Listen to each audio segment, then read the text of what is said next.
Hi friends, my name is Tammy and this is my booktube channel, Believe in Yourself. And today I have for you my weekly reads and wrap up. And I can show you how my January bingo board turned out at the end of the month also. So my bingo board at the end of last week was looking like this. I still have quite a few spaces open and I did, oops, that one's coming off. I did finish 4 books this week, so I have 4 squares I can fill up. The first book I have here is, let me look up what the date is. I can't remember. Sorry, just a moment.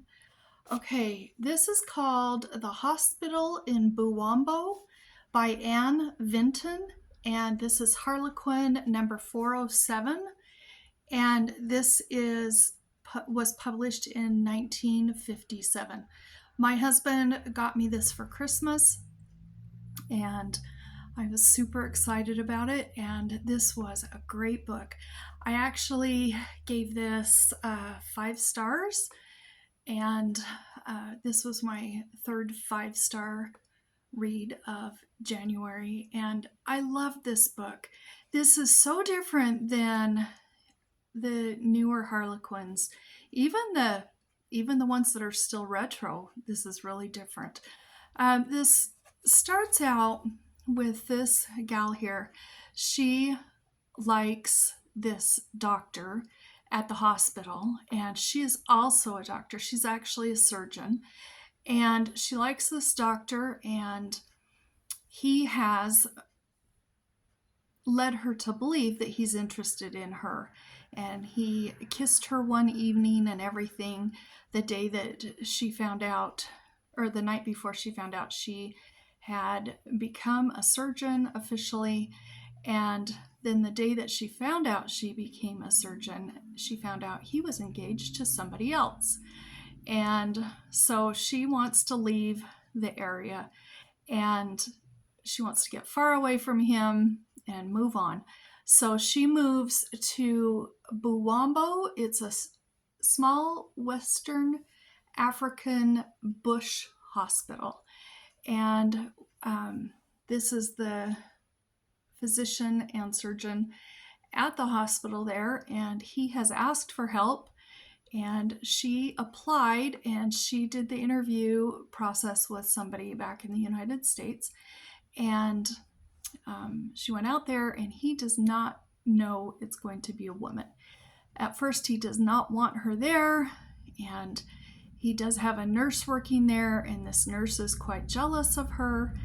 And then the guy that she did like originally, he breaks up with his fiance and he wants to pursue her, so he also ends up out there.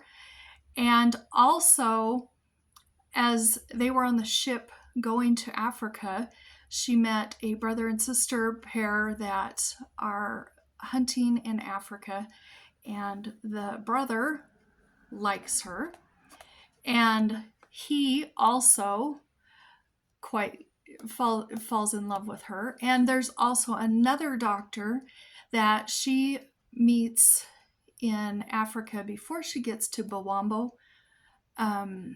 and he also likes her. So she's got a bunch of guys that, or not this guy, she's got a bunch of guys that are interested in her. Then she finds out that he's married and his wife is coming to visit, and so there's that going on, which she finds out there's a whole mix-up. He's actually not married. He's never been married. And I hope I'm not giving too much away. This is kind of a hard book to find, so I'm guessing probably none of you will read it. But so this is kind of a spoiler, but he is not actually married. And but she shows up. There's just a whole bunch going on, a whole bunch of misunderstandings and sort of miscommunication, but kind of humorous miscommunication, not a frustrating type. And it's just a really good book. I really enjoyed it because it was so different. And I did give this 5 stars. So that one I really enjoyed. And where I'm going to put that one on here, because she is at a West African bush hospital, I'm going to put this book on Western here. And that's how it looks on there. Then I also read, well, this is one I listened to, and I don't have it because I listened to it on Libby. I don't have the book. This is a friend of mine's daughter's. She has a grown daughter, but this was one of her grown daughter's favorite books as a child. And it's by Zilpha Keatley Snyder, who is, the author is a 3-time Newbery Honor winner. And the book is called The Egypt Game. And this is a story of some girls that live in an apartment building. There's one that lives there, one that moves in, and then another one that moves in after her. The 3 of them, plus one of them's younger 4-year-old brother. In fact, you can see the 3 girls and the younger brother there, and his little stuffed animal. They decide they're going to start an Egypt game. And they find this place in the neighborhood that nobody ever goes to, and they start decorating it up to fit their Egypt game. And they've got the characters, and they've got they've really researched ancient Egypt, and they're playing this game. Also, there is a murderer on the loose, which is kind of a, heavy topic for a middle grade book, but there is a child who's been murdered, and so they have to be very, very careful. Also, there are some boys in their class that usually tease them at school, and just how boys and girls are at that age, and they find out about the Egypt game and they join in too. And so there's a group of them, and this covers probably a couple of months of time.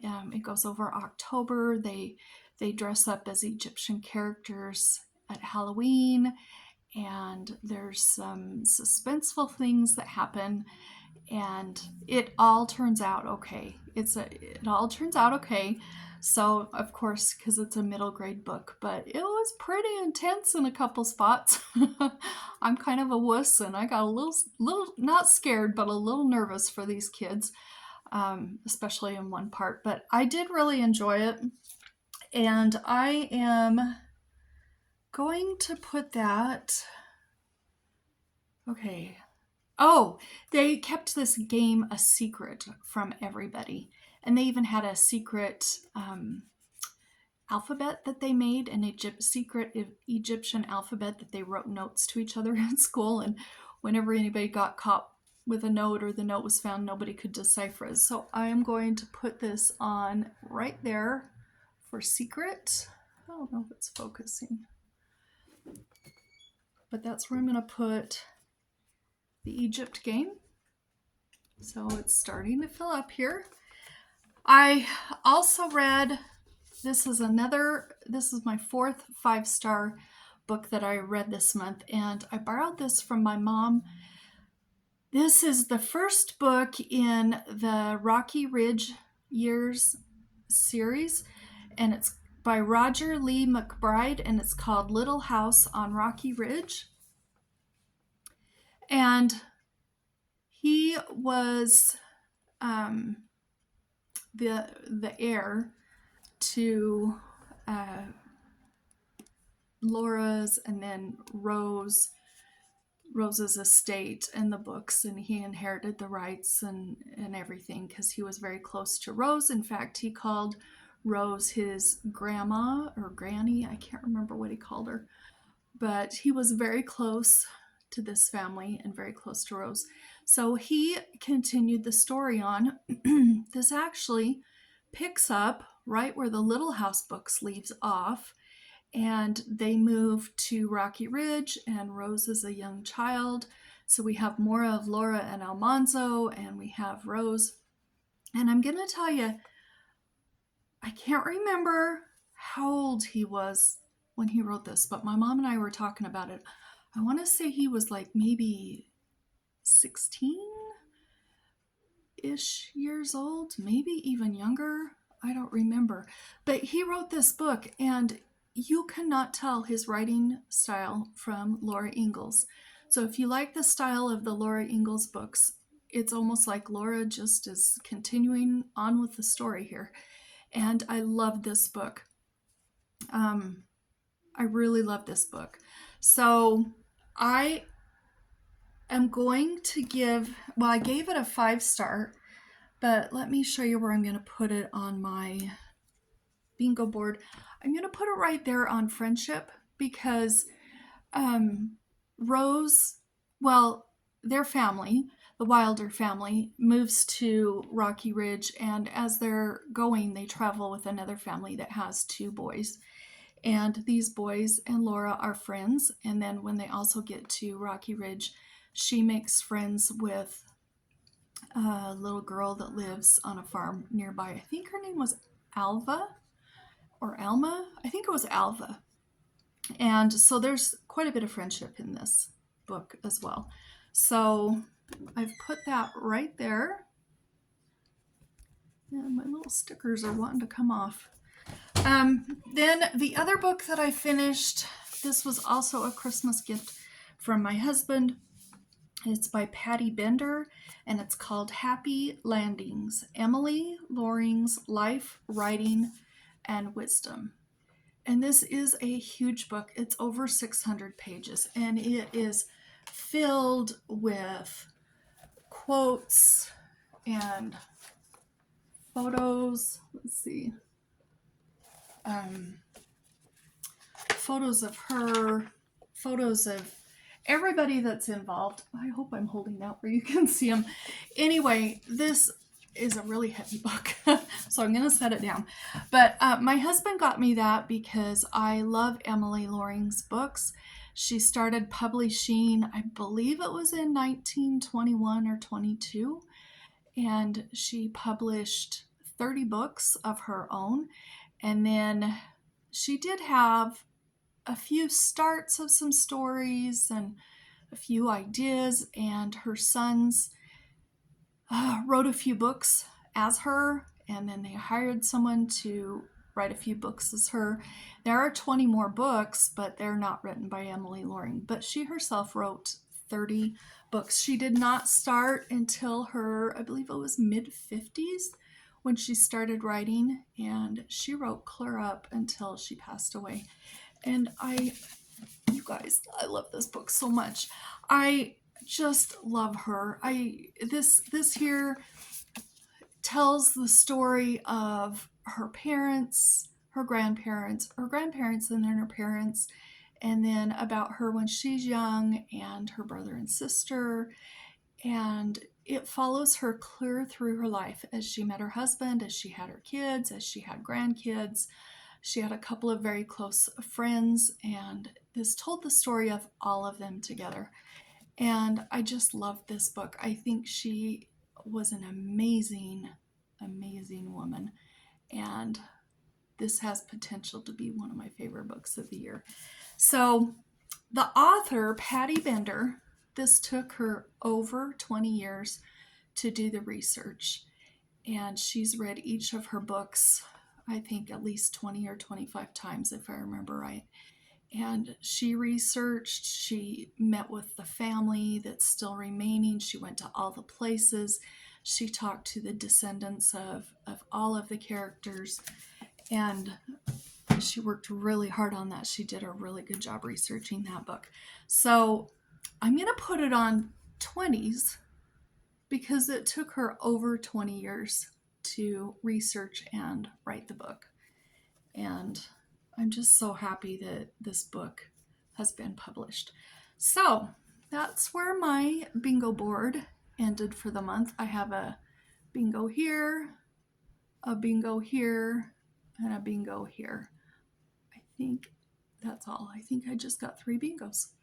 But I did read 19 books, and some of them were bigger books this month, so I just wasn't able to get all of them read.